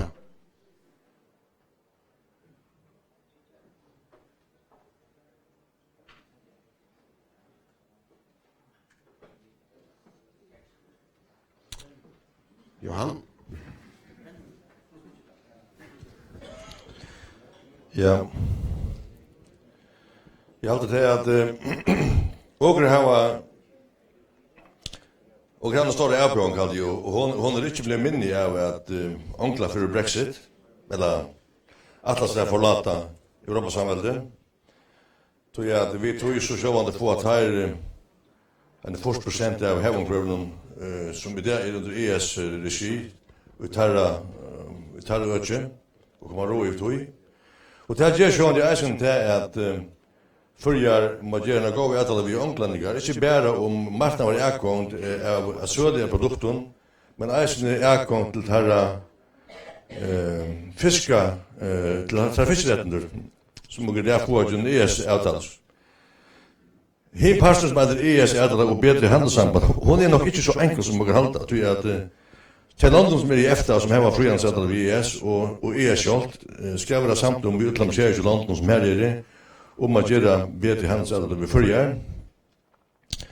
Og det tror vi er en øyelig lang prosess og lang gang. Så tror vi at det som man eier for etter, til den nødvendige marknaden som bostad skal åpne seg for jokken, ta i jokker kom i troppelaget vi er sammen med makrelstrøye. Her plutselig funnet jokker nødvendige leire ganga, bare til USA og til fjærester, og greva Kina, og greva Russland, og greva Atlantan blokken om Russland, som kanskje ikke er så vel setter av noen politisk, men som i kurser er til øyne som kjøper allermest av typelags av telefonen som foregår fisk. Og det er alltid gjort. Og tog trygg vi eisen til at August bruker nok årskipa, 2 år kom samgang etter, til halde kollega som rett ui, jeg får ganske enda bedre vieskytter, vi til London som er det, blir nødvendig marknader, og sjåvan skulle gjøre eisen gjøre nekka vi ES og nekka vi Ångland som er nærmast grannar. Men jeg er større om Østland og Norrlands med i EFTA, for å være så veldig glede for det, og for å virke til at også få en bedre marknadsreaktion til deres Europa. Det her er her inne vi sånne frihandelsavtaler av julen EFTA. Og Østland hever sånne frihandelsavtaler av Kina. Jeg tror at også eier satser på for ferdig til marknaden han er store, og 1 milliard mennesker. Og etter noen fisk, noen laks, og det er skrufulle penger for seg der, en 300-400 millioner av dem. Så her er veldig muligere at skapa seg vuxtur til fiskevarer som føringer særlig enn i framleie. Så det handler jeg at mye kan være til lågen her til her og satser på fjærester, og Russland, London, og Russland, og USA, og kanskje Brasilien som er saltfisk. Takk for det.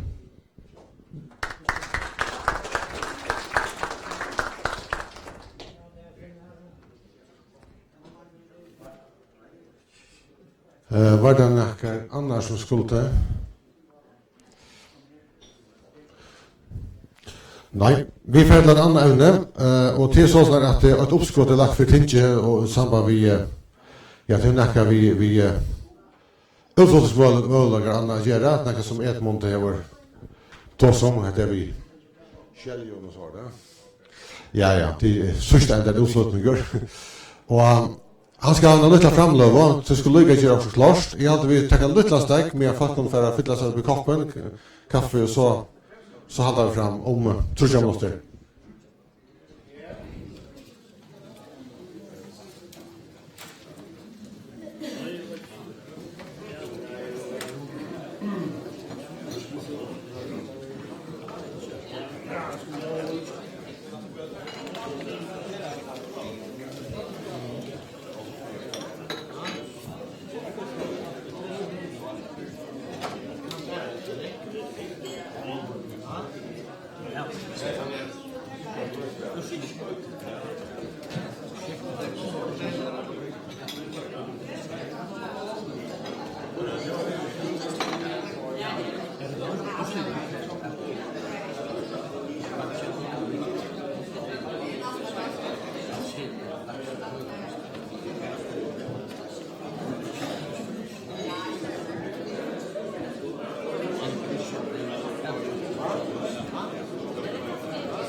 Thank you.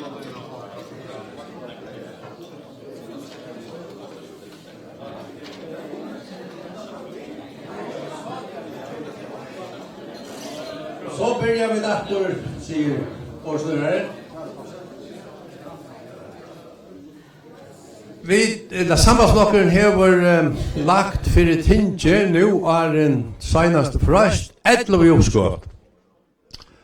Jag ska greja lite synder från det en uppskott nu som snur sig om att färra under det som vi kallar för havbit, att sätta lax ut av havbit och att alla kärjar. Men är det färre under det så är vi ju att säga några ord till sambandsfolk och rösta sambandsfolk.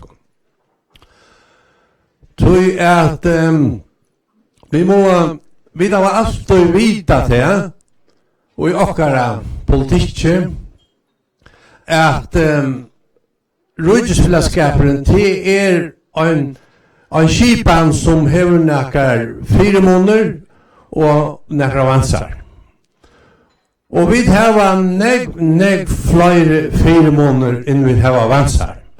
Men det er også en vinn-vinn støva for båaparstar. Tog vi til at vi er jo samme rydde helt fra tysk og grønse som formærer var inne og til opp til Norskpaulen, så ferda samla rydde rettelig neg på sjur. Tog vi virusmetter høgt, tog man tåsar alt sjåa politikk, og ta i NATO-vi-skifter som eisen verja førjar, og som er aktuelle det, hver i russiska bjøttenen rørepasse, så er eisene til en stor firmål. Så er det eisene en stor firmål for Danmark, at vi tar en stor samhandel med Danmark. Vi kjøper jo 2,4 20 milliarder fra Danmark, og vi säljer Danmark omlag 500 miljoner. Så vi tar seg alltid om at vi mottaker nekka, men vi tar seg aldrig om at rujtje for nekka på sjur. Her skulle vi prøve oss vi ikke ha ringa samviske, det er en gaur handel for båaparstar. Og vi har alltid hørt fra de gamle at rujtjesfellesskapen skal ikke gjerast opp i kronen og øyren. Han er nekka negg bedre og større.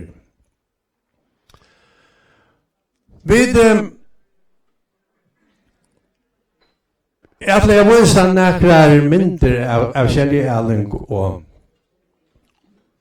havbidet til søgnast, men vi kunne affære til sambandspolitikk og takka til under sambandspolitikken for at de halda fast om viren i sambandspolitikken. Hette er solenar som vi pleier halda okkur til, rujdsfellesskap og liberala stevnan, sosiala stevnan og kristelige metnagrunnar. Det er det som er høves solenar under okkar politikk. Da jeg var spurter i Danmark som folketingsmauer, da ofte politikerne var Ivon, hver ligger sambandsflokken? Da visste jeg at han var sambandsflokken, men hver ligger han annars i hinus spektrum venstre og høyre? Så ble jeg svære noen lunda sålesnar. At han ligger ut i besta parten av venstre, og han ligger i det besta parten av jaunaflosjen. Han gløyver for seg om her. Han er ikke sosialistiskur, han er heller ikke karat liberalistiskur. Her ligger han. Vi mener at det er øysene en gaul leva, a litju. Vi har øysene andre rettender, og hese rettendene har sambandsflokkeren med Berglanden og Tikkun sist fyrir at skapa føringon. Vi vil påstanda at dette er størsta frelse som føringar nekrat det hava finnst. Det er mer enn 40% av føringen som ganger vi ES-passi i Lomman. Og det er som en 33% av kjøredsfolk, sier statistikkeren, som også har det her ES-pass. Så dette er jo pletskål. Dette er nemlig største frelse som føringar nekrat og hava finnst. Helt jo avlagt meg at jeg skal genga kjøttvis, ikke skal bruka for denga tog. Hetta er mynden oppa fralse. Vi har fralse i Färjön og i öllum rúkjunum og i öllum Europa som det passi galdant.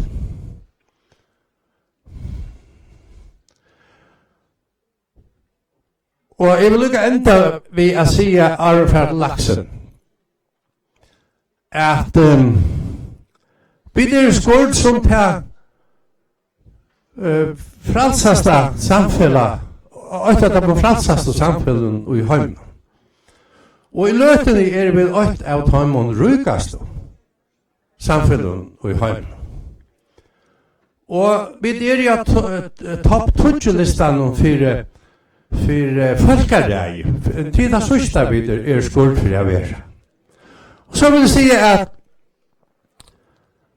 allt det här har vi nått under verande grundlag och under verande heimastorslag och vi är stora i avverskan från tikkun sambandslag.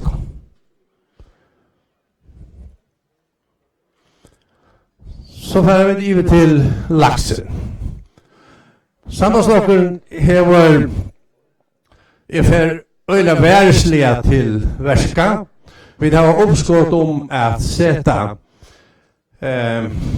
en särföringa bulk till att komma vid tillmäli om kanna och komma vid tillmäli om hur vi kunde göra kon galtande innanför hävbit i färg. Vi har gjort små runder fyrr i färgen och tandlaxeren som till dömes Sölavaj fälla ju sett ut. Här har vi ett örsligt som har givet nästan 8% i att komma och ta ett tandlaxeren inte tycker vi som är fiskar av öron. Bara det som är tycker efter av dem som har gjort runder där. Tandlaxeren under en sindra höttan från hinnar i älningen då är att han tråkar han av och han är ösen utsett för de som och lusa angreppen och som är laxer. Så det är ösen hjälpt på tandstånden som listfiskarna fiskar till dagligt. Så gärna är det Kjeljavoja. Och här är det sådär att det är en gomelvoja i Japan och det är en gomelvoja i Skottland och London och sådana fröken. Och vi har så gärna 1980 fiskar jaktkällar om året. Vi fiskar flera tusentals om året. Och vi har en större skäl. Vi tar näkrar in i land, vi får andra samman vi jaktsäljen, men vi tar en stånd av färjabanka av sig större skälene och kostnader miklare skälene. Och det är väldigt uppfattat illa i Hoheimen så falt alla togina att göra det färre under det samma som japanesarna har gjort negvar och skottar har gjort i negvar affärer under källjärning. Tror att och det är det samma galdande vid uppskotten så sambandslossen är vi vilja sätta en bulk av särkunnom falske som ska komma vid tilldragning och hur se att det här ska gå på stan. Så man kan säga att det är en övervärldslig stöj som vi börjar tror att där man kannas först så ska man hitta gå sig undergera och man kan hitta kvar möjligheter så visa sig att vara för förska samhället. Och allt det här blir just för att det är så en mynd som vi har funnit som minner om det stora skällen av banken. Och allt det här blir självande just för att göra okon mera fjällbrott, att vi får nutjar vindvägar som är naturlig för okon. Vi må bara konstatera att vi är som onkel har sagt inte vi vet inte färgen till det är så högligt men tog vi ha vi lever på attan så vi har en massa av fiskaröjder runt om okon och nu är det alla möjligheter vi snackar om och självande skulle vi utnytta og utbygga alla dessa här stövna och göra det så fjällbrott som möjligt. Ja, han säger helst att tog är färdig, men en av rätt jag hade tid av just det mäknararbete, sambandsfolk. Det var en och det är som säger en av när tid hade sigra tror jag sig hit år av söran och tid, men det har tid Eisengers. Tack för det.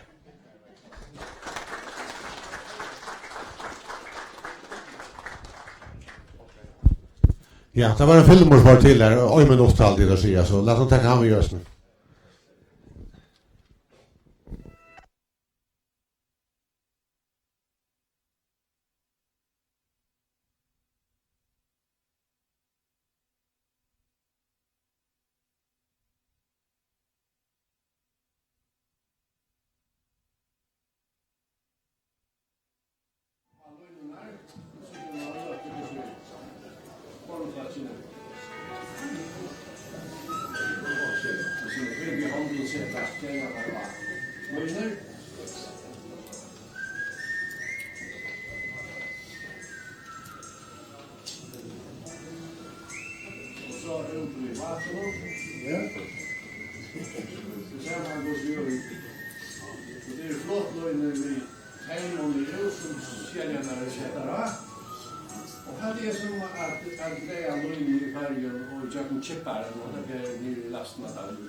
Ja, tack för det och ta ett mot vinchatta uppskottet samtidigt så får vi da livet av att sälja skäl.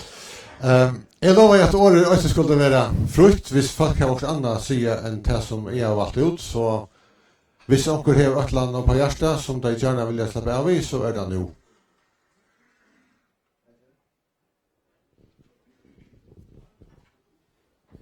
Ja, jag har grunden två ting som jag har nämnt. Det första är sin trottan för tøyna til det vi pensjonsnøyskipan. Sjálvan skal sambandsflokkeren være vi under nødvendig pensjonsnøyskipan. Men først treten hon at sambandsflokkeren får sett sine fingermessere av. Det er brøytingen som demografiska brøytingen som er for framman. Hon faktisk langt i hent. Så tar mot sambandsfolk øysene forholdes til.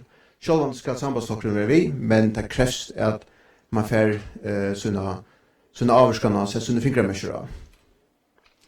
Hitt som jeg vil, det er et hjertemål. Det er kjettere at debatten kjetter om veldom i fargen nesten slakna fullstendig gjerne. En av dem som er i hermer om at vi finner et veldomme.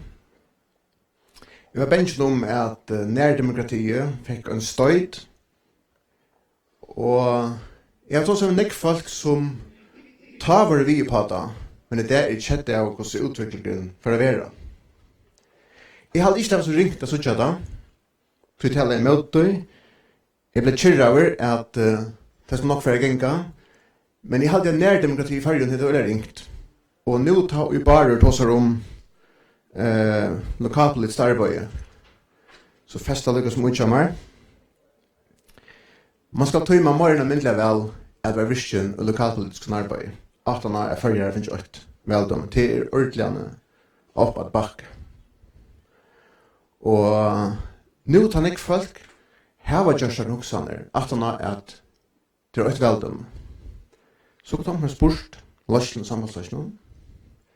Her man her gjørsar nega tankar om hvordan vel her det nå rikka. Jeg vågner at sambandsflokken tårer at jeg får gjerne gaviet her.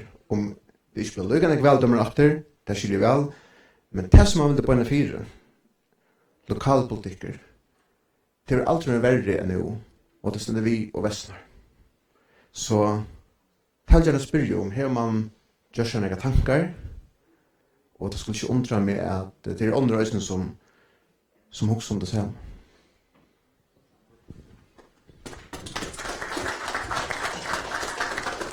Ja, og bare han noterer nye, så han får tenke som en omtag etter Liot. Anfen? Ja, jeg er alt man lykkes som nevner noen ting her nu som har observeret senest i samband vi ta for nekken åresviden til sambandsmør. Og hva ble jo til? Det var når vi rysfellesskapen og kvartasøyne. Men hvis jeg ikke atter at jeg tøyene og ideen, og ta mentan som Danmark hei ta var det Olsenbanden og Kim Larsen.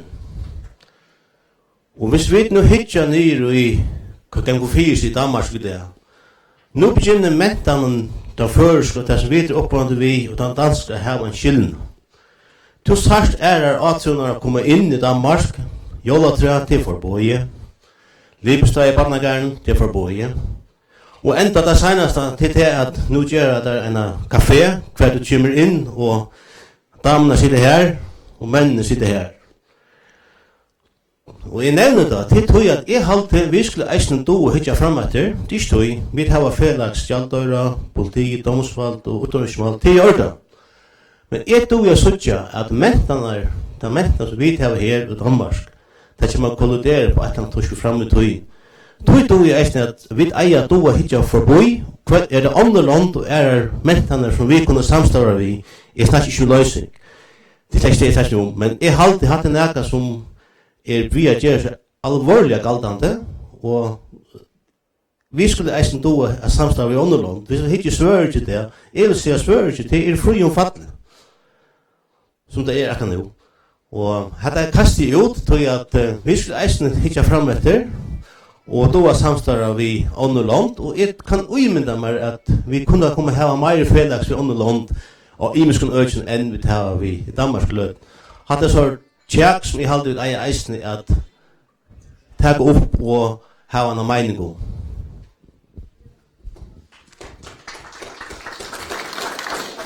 Ja, nu fester jeg noe i Ørtlanda, men det nekka som hever ro at sier nekka om hatta et loksanna, så det nu man kan ta.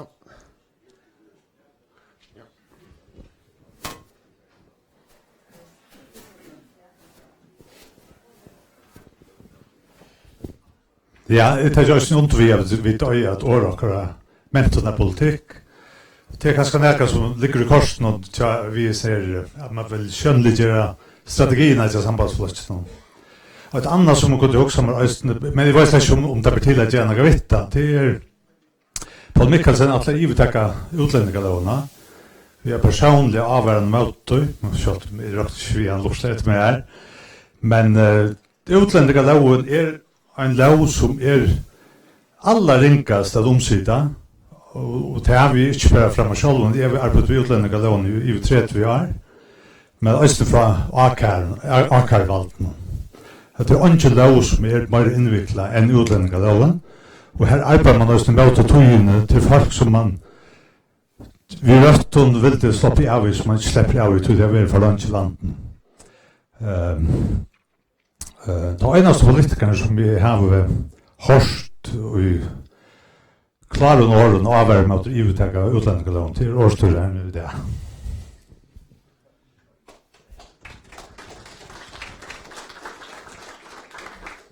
Jeg hadde du gjør det Edmund Auracht her alltid. Jeg hadde også sagt også om det, men la ta færre. Det noe andre som... Ja, jeg vil si at jeg er utrolig glad for at sambandsflokken arbeider vi videre trygt. Garanten for lov om endevending til eisen sambandsflokken, og garanten over loven om arbeidsfremmende tiltak til eisen sambandsflokken. Men så et lige middelen her, vi tar folk og yngre folk som kommer ut for en av vannlokken. Det er ikke arbeidsfør. Og tarra vi skiftet av kjem til personerna. Hon er utrolig antropp. Det sier til forsyrkjær, du skal tjøkken en allmänna ikke skipan, og det skal være enda venter som hva du eier, hva du ikke eier, og kanskje missa alt og er du når du kjemper føtter etter for å kunne få en samelig fyrtid pensjon. Men hon ikke livet. Og tar man så tåsar om vidtjæretsrikt, hva så vi tar man som vidtjært, men ikke var førdaga kom atter ui løyve, altså inn i bedre sosialløyve og inn i vindløyve. Her atter en jekv, og her har vi ikke en lov om endevending. Formaren kom inn at man skal arbeide ved rehabilitering, altså det vil si at han breie høpe, endevending. Men vi må huske om at det blir ikke til at bare hava lov om vidtjæretsrikt, hvis du ikke har hinparsten, at du skal være en lov og en tryggleika for å komme atter og i samfunnet. Etter vinnerløyve, og etter de som ångan møla hava kom i vinnerløyve, som forsyrkjær. Og det utrolig enn trobult, så at de er hverandre. Så kom vi til støvene, at de misser forleggen, småbarneforeldre, og du får ånga hjelp. Det er tog verre flere dømer om det i førgen det. Det er familjer som ui knus. Altså familjen er splittet, foreldre er splittet, bøtten er splittet. Du vet, her var ikke en garanti for at det var lofta. Det er støvende der ui. Altså, vi høyre flere dømer om at man har innsamlinger til folk skulle ha mulighet at komme fyrt økonomisk. Det er ikke rett å følge. Du er heit i av flottjen at arbeide ved du evne.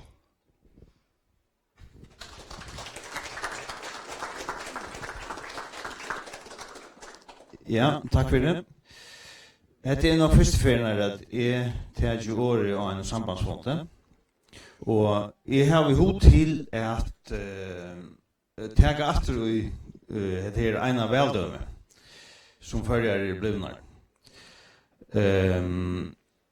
Jeg mener selv til at ta en av veldømme ta stender for demokrati.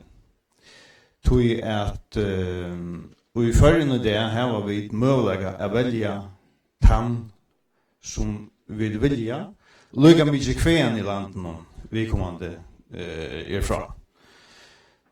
Og det alltid en styrke. Og hva så lokalpolitiker?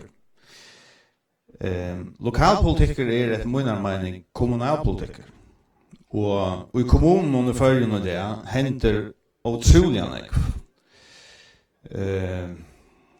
Og i ödlenføren rettelig nekve penger og i kommunekassan under det, og i halvdige kommuner rettelig aktive. Og så det her oppad bakke, hva det til? Altså, jeg halvdige til at man gjør selv av hvordan aktiv man Og så det til, Edmund pleier å si at fører bondar saman, hva 40% i det. Og vi hadde eisen at det et utsikt for det at til leie at det var et veldom. Til ordet. Og til demokrati. Takk for det.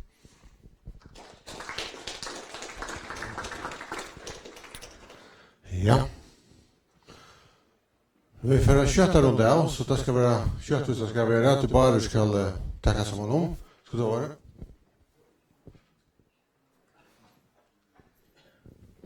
Jeg skal ikke rettelig kjøtta av. Det er vært det her vi vittjer et skikk som feknest om, tog at hva legger man ut til? Det som Galli Holm Hansen mener, det er at man skal få en vittjer innenfor måned. Det er så utrolig stor tutning for folk. Vi kan ikke umynda oss lunge folk ofte ganger bo i månedsvis til en rettelig luftoperasjon, men det overarbeidsfor. Så det er en vinn-vinn-situasjon bare for landet, og særlig for de som våren sjuk. Og jeg halte at, så det et annet mål som jeg sa at sambandslokken var vi og legger fram, som for å komme nå, og til at man får vøyde en lukka nevna til sørst, en ega gjøtna lov i samband vi Vittjarheim i Øye og Blåa Kross, og i samband vi at man har sett oss utrolig gå avtøkkeversk, og det gjør godt, men så peninger ikke setter å fortsatt til det.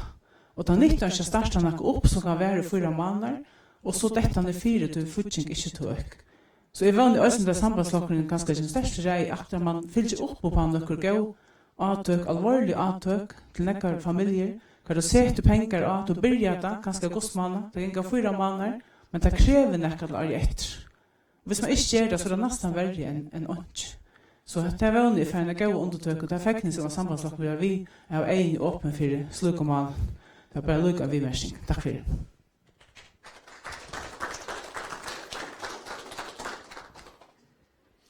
Jeg kanskje kan få til løgnet rett hvis onker brenner det. Ja, det ligger der vi veldom noen som atli og Per har snakket til at jeg vil meg eisen som Per at jeg i det er et veldom så er det liksom et økt demokrati til man kan velge hva man vil.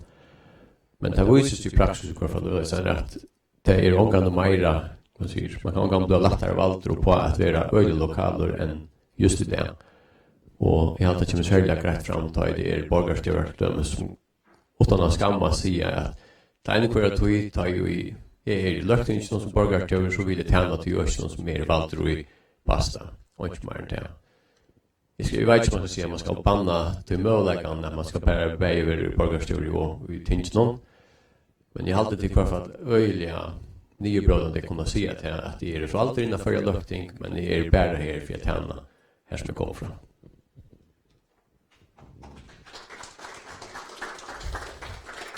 Ja, vi er kommet mot middag, så bare du får året til å tenke seg man om, og så får vi ha en dørresteg 18 til.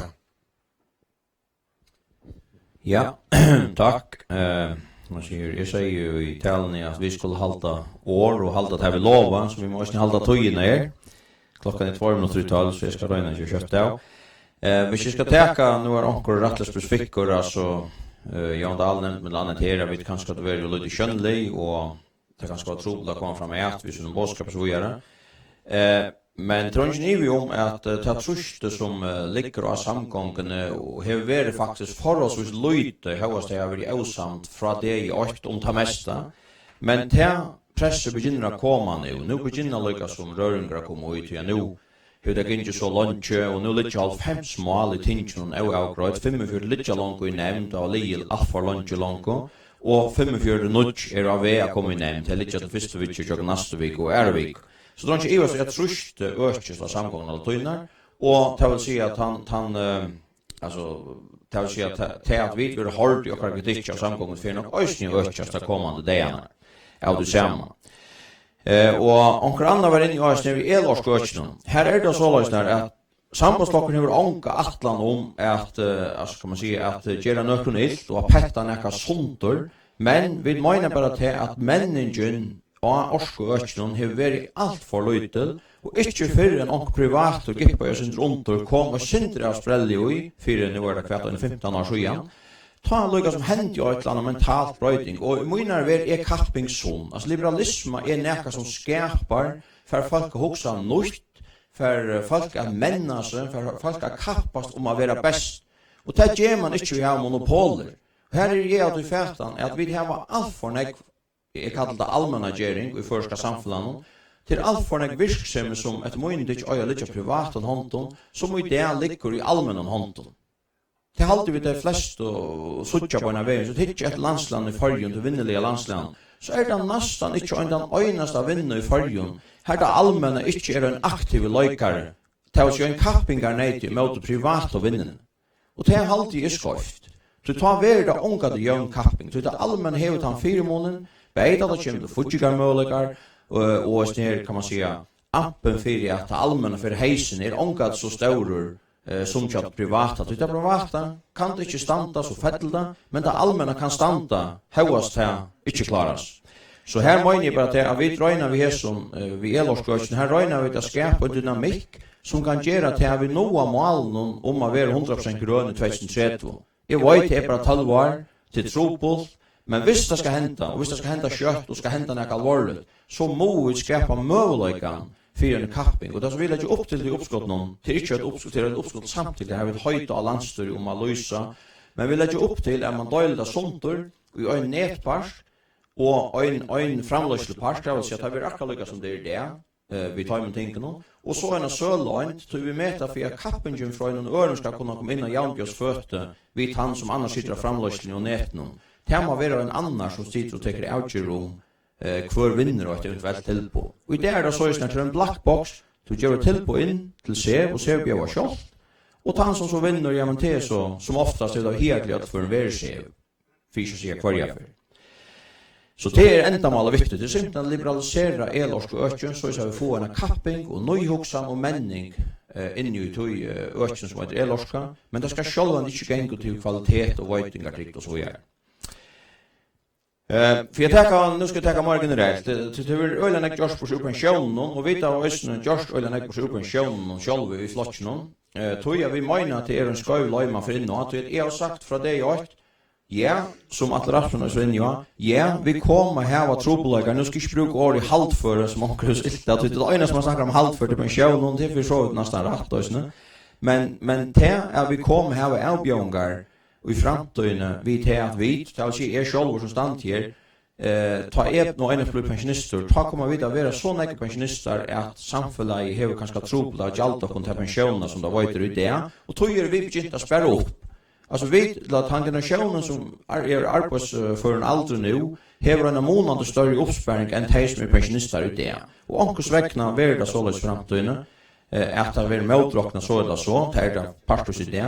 Men det som vi da har hatt alle herlige møter, til nu får man inn, gjørs innan grundarbeidene, hun skal bare nylegast, og at sier at det er bedt om halvføre, til at det var nu, beg av en svære, skrivlig svære fra Kristine Hafos, fra Fotjemaleranden, at det beter ikke om halvføre, og søgnast øysene fra Boskaparanen nu, 1. mars, eller når han var fra kom fra Boskaparanen. Så her, det er ikke sammenhenger ut det som er gjørs, og det som er sagt og samkommet, til det som det snur seg om.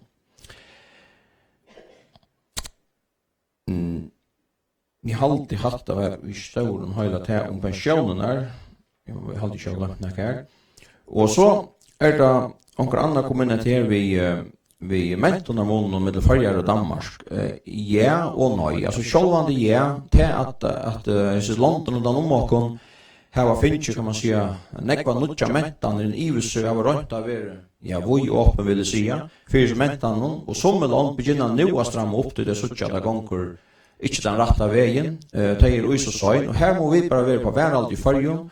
Man vet sikkert at okkara mentan, og ekkert for en tjau som den føreska, til her vi tar okkara ekna mål, okkara ekna mentan, og så videre, så videre. Til å si at dette er veldig grunnleggende for vi varveda farger som ser stort tjau som vi sier.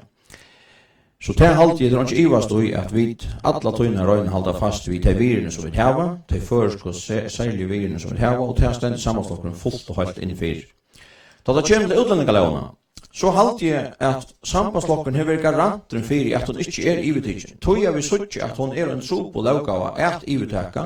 Vi suttje øysene vandar vi at ivetekkene. Vi til at vi ta sjálve skulle sitte og sige nøy til disse familiene som kommer og så videre. Er det tro på at danskarna gjør det av? At sitte i utlendingastus gjør det av hvor skal slippe inn og hvor ikke skal slippe? Det har vært oppfattet troplare omstendelige til okken her hjemme. Og det er apparaten som skal være 18-4. Nu har det gjort tølene opp i Danmark til dømes at jeg halte det var 20 milliarder de kunne spart og brukt eik på velferd hvis de ikke hadde brukt disse orskene på innvandrere. Og det er fyrir det gjør at trobel for vi har ikke beredskap klart nå til at jeg møter dem og vi har underfor samgang og være garanter for det ikke ble utidget det var folkelokken annars øyelig høytere på for at det er utidget. Og nu fortsätter så vi nu är det efter debatt och betingning och sambandslocken över alla tunna vill möta till ivdöknen tror jag vi mäta att det är rätt öliga trubbelmål och betentmål att ivdöka. Ja, så är det då en av väldömen. Här var det, eller ja, är det så lös att jag håller självor att 8 väldöme är bättre än 7 väldömer. Men jag fyllt ju öliga väl nästan här problematiken och jag vill säga jag märker det ösnen bäge som jag vill limra norska med sambandsfälla nu rättliga lunch i halta så 8-5. Tror inte ivast då att det är värre att rekrytera välövner att han har blivit väldöm. Och det har vi näka vid närdemokrati att göra. Tror jag att det kan man säga välövner som vi lojta efter. Det är så att jag en nek långre väg att nå upp på politiska tinten att nå in i lagtingen. Enda varför man undan. Från undan så kunde du ju vara rymliga känter och i närvangformen undan sig till en heimbygd och till öken och annars förstilla upp på. Så kunde du vinna där sessen av lagting. Och det är trobla i det. Det är det. Men hinvägen, 4 månader vi, jag vet här et løgting som skal driva landspolitikk, og her sutje er kanskje tropløgan i det, at lokalpolitikken er ikke blevet minne vi til å hava 8 veldømme. Kanskje tvarstre melder er han jo av oss som føren blir større, og vi sutje i det at tar som styrer samgången i det, til borgarsjøver, til tar som styrer samgången mest.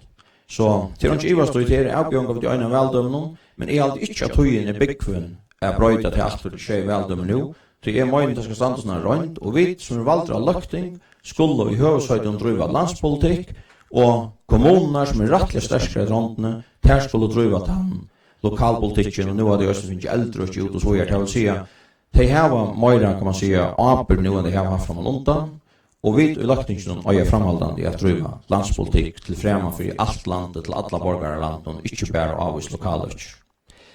Jeg halte at dette var til fyrbøks, men så atle jeg lykke Arn til for å få den dørarbiten, så atle jeg bare vise, her litt noe kors av båren til hadde gått, om at tekna deg som lim, og husk at du viser her, nå vel de fleste her er limer, men om så er onker ikke er limer, så er han velkommen tekna som lim. Men husk at det er også en lokalfølgende få hettar utvissar, og sett oss nere i pars, så kunne det heve etter vi ta det og funter ut i økene, så skal vi få tekna okra nutja limer. Vi har ikke særlig aktiva tekna nutja limer, de har en every people ditje, men hette er så en røyndeliga som hadde minne, og ta ber framhaldan til å få nutja limer inn i sambandslås. Men nu har det folk en gavan bita, og takk om fyrs, takk an årstøren grenar fra. Men takk for det her til tid.